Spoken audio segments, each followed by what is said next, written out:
You may not realize it, but simply having a smoke detector may not be enough to ensure your family survives a fire. That's a lesson one Middle Tennessee woman learned the hard way. Harriet Wilson recently lost her husband, a longtime local TV news photographer. He was killed in a house fire after their smoke detector failed to go off. News Channel 5's investigative reporter Jennifer Krause first uncovered this potentially deadly problem last fall. And now she introduces us to a widow who hopes her story will save lives.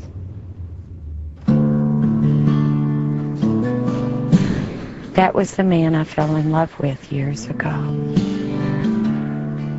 He was her best friend and soulmate. He was my life. You could be having the worst day of your life, and that man could put a smile on your face.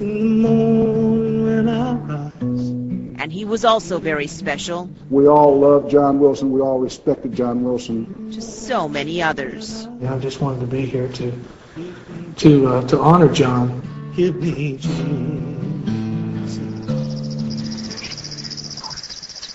John Wilson died Thanksgiving night in a fire at his home in Watertown. It was an electrical fire. Harriet Wilson says the night of the fire, thick black smoke made its way from their basement. This is where the fire started. Went right past their smoke detector. It was on this floor right here, yeah. And then went all the way up to the 3rd floor. This is where John was. Where John was sleeping. You can't see, you can't breathe. It's the awfulest thing that you can imagine in your life.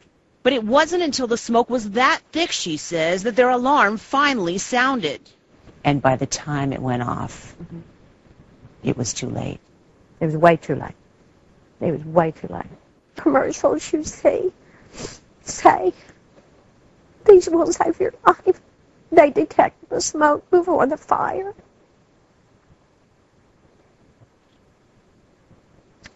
It didn't. But get this, our investigation found customers had been complaining to smoke detector manufacturers about ionization detectors for nearly 20 years. While these documents we uncovered show the federal government knew back in 1995 that ionization detectors often fail to detect smoke. A problem fire experts believe has killed thousands of people. If they know that these things don't work, how can they put them on the shelf and sell them every day? To answer that question, we spoke to fire protection engineer Richard Patton, who has been campaigning for better fire education and a comprehensive home fire protection system in the United States in his own war against ineffective smoke alarms. He has exposed a trail of corruption from the multi-billion-dollar fire safety industry to the current worldwide domination of ionization-type smoke alarms. In 1966, Patton was appointed chairman of 4 fire protection committees that had already developed fire detection standards for industrial and commercial premises. There was no code for residential premises, so Patton created National Fire Protection Association Household Fire Warning System number 74, or NFPA 74, the world's first standard to protect life in homes. NFPA 74 recommended that thermal or heat detectors to be installed in every room.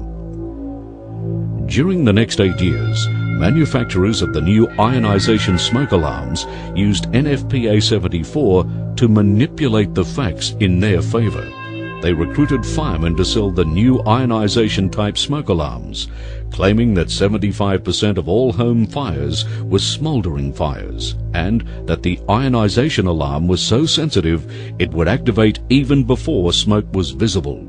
This was done in spite of the fact that laboratory tests had showed that a combination of heat and photoelectric alarms was the most effective way of detecting both smoldering and hot flaming fires that produce large amounts of toxic gases, the type of fires that are most likely to cause death. Heat and photoelectric detectors were deliberately ignored in favor of ionization detectors. Millions of ionization units were sold worldwide, yet the fire death toll did not decrease correspondingly. Thousands of people died in home fires where ionization detectors were installed. From 1974 to 1976, the U.S. government funded a series of tests in the Indiana Dunes Wildlife Preserve, the so-called Dunes tests, to investigate smoke and heat alarms. The average activation time for ionization alarms in a smoldering fire exceeded 1 hour. So here you've got a condition where if you tell the public that they're not working, there could be legal ramifications for the people who had been promoting them. And if they fail to tell the people, you can have more fire deaths. And guess what they did? They covered it up. They covered it up. And I can tell you during the entire 76 tests of the Dunes test, in every instance where there was an honest test of a heat detector, the heat detector performed exactly as it was supposed to. But they had falsified the test, they had lied about the results, they had cooked the data to prove that ionization detectors would detect under conditions where they would not detect, and they changed the code to make the entire nation available to be sold ionization detectors and only ionization detectors. And the people who were promoting the ionization detectors made billions. And it was all done with smoke and mirrors, with falsifications, with lies, with rigged tests. I realize that it is difficult for people to believe what I am saying, that people could have deliberately falsified fire research when human life was concerned. However, for anyone who disbelieves what I am saying, I prepared an engineering analysis of the Indiana Dunes tests. I documented every lie, every falsification that they wrote into those tests. This is now on the internet. If anyone doubts the validity of what I am saying, you can go in and you can check for yourself, and I will guarantee you that there is nothing I have said about that test program that I cannot personally back up. Patton exposed the Dunes tests cover-up and distributed 3,000 smoke detector fraud reports detailing the falsification of ionization alarm performance. And so began Patton's crusade against fire deaths.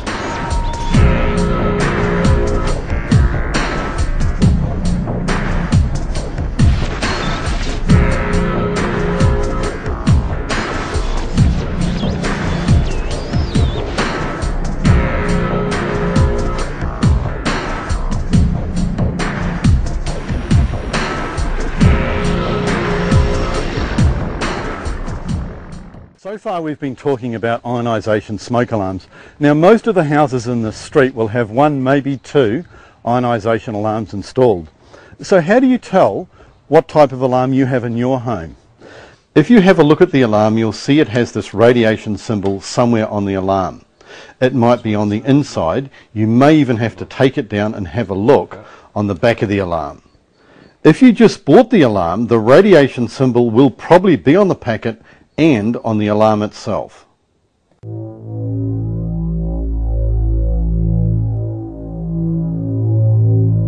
Now I'm going to tell you about something that's going to make the hair on the back of your neck stand up. This little device here, this little chamber, has a radioactive symbol. This device uses as its primary means creating a current americium-241. Americium-241 has been declared to be 15 times more dangerous than plutonium. The argument is that americium is not dangerous in the smoke detector, but it can escape with aging, it can escape in a fire.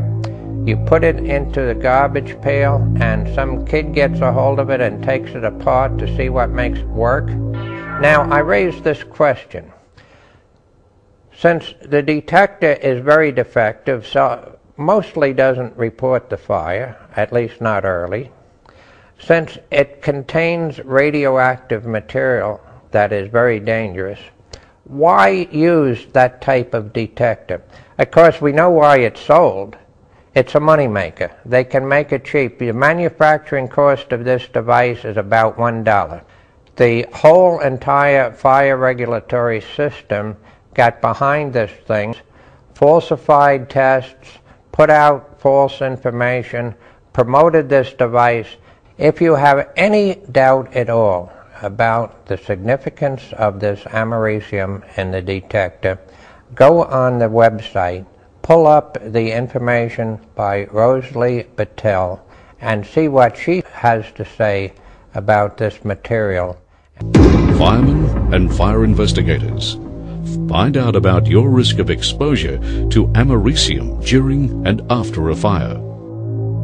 Environmentalists, what are the issues regarding ionization smoke alarms in landfill? Is americium really as safe as we are led to believe?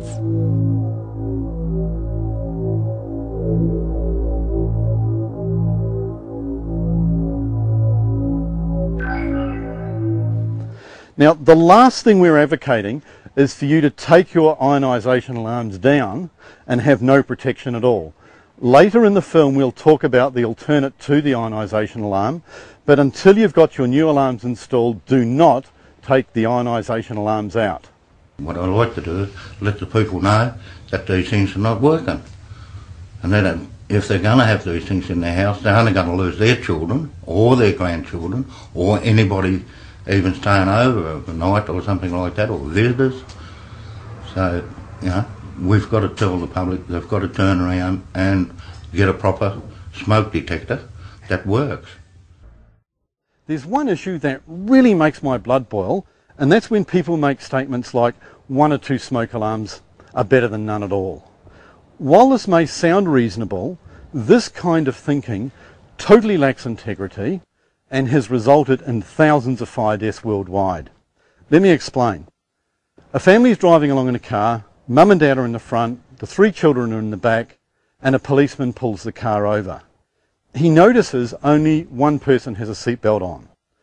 What would you think if the policeman said, hey, that's okay, 1 seatbelt is better than none? That policeman has a duty of care to make sure everyone is properly protected.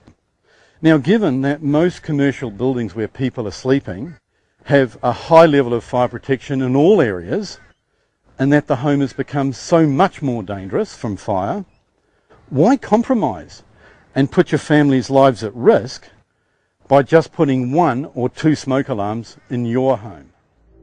When we were returning from our filming in Tasmania, we were on board the Spirit of Tasmania ferry, and we noticed every compartment on that ship had 2 types of fire detectors, a photoelectric smoke alarm and a heat-activated sprinkler. Now, whether you're on a ship, in a plane or in a commercial building, if fire breaks out, you must have early warning, and in most cases they have excellent fire detection systems. But most fire deaths happen in residential buildings. So given the high level of fire protection commercially, why have anything less in your home where your family is sleeping? One of the issues that most people are concerned about is smoke detectors keep going off. And that's often why they've removed the batteries from them. There is an answer, and it's called a heat detector. Rather than put a smoke alarm, whether it's ionisation or photoelectric type, near the kitchen, put a heat detector in there. It goes off at a specified temperature, not when there's a lot of smoke around, when there's real heat generated. And then you won't get the false alarms. Now, we do have a type of smoke detector that will detect fire and detect it rather reliably, and that's called the photoelectric type smoke detector, and that is in very few homes. So I am urging that people get photoelectric type detectors. And I also would like to see heat detectors as part of the detector. And the reason for that is this. There are two types of fire. One is a smoldering fire. And the smoldering fire can go on and produce carbon monoxide slowly and gradually put people under when they're in the bedrooms. And if they do wake up, they're groggy, and that's why sometimes they will get to the front door and not get out. They don't know what they're doing. Very often they're already suffering from carbon monoxide poisoning. Threw the blankets back and sort of up. So you've gone from sleep to instant wake, and like by that time, like the smoke was at my hip. Yeah, it was fuzzy. I was there in body, but like, yeah, it was just crazy. So we have to have a detector that will detect the slow smoldering fire, and that's the photoelectric detector. The fast fire, the flaming fire, will produce heat very rapidly. I heard an odd noise in the house. I heard it once and it startled me, but I didn't get up. Got out of bed and, still half asleep, and staggered out of the bedroom and headed towards this lounge room, and sort of seen as flames, terrifying. And the best detector for detecting the flaming fire is a heat detector. And those two detectors can actually be combined now in a single detector. Any event, whether they are separate or united, both a heat detector and a photoelectric type smoke detector are essential. If you had been given up to an hour's pre-warning of the possibility of a fire breaking out, then you can get out of the house really quickly and lives will be saved. We recommend a combination photoelectric and heat alarm be located in every bedroom, in the hallway, lounge, dining room, family room, and in the laundry. We also recommend a heat alarm for the kitchen and the garage, and an all-purpose fire extinguisher that's conveniently located. Also put your fire blanket in the kitchen and make sure your evacuation plan is well rehearsed.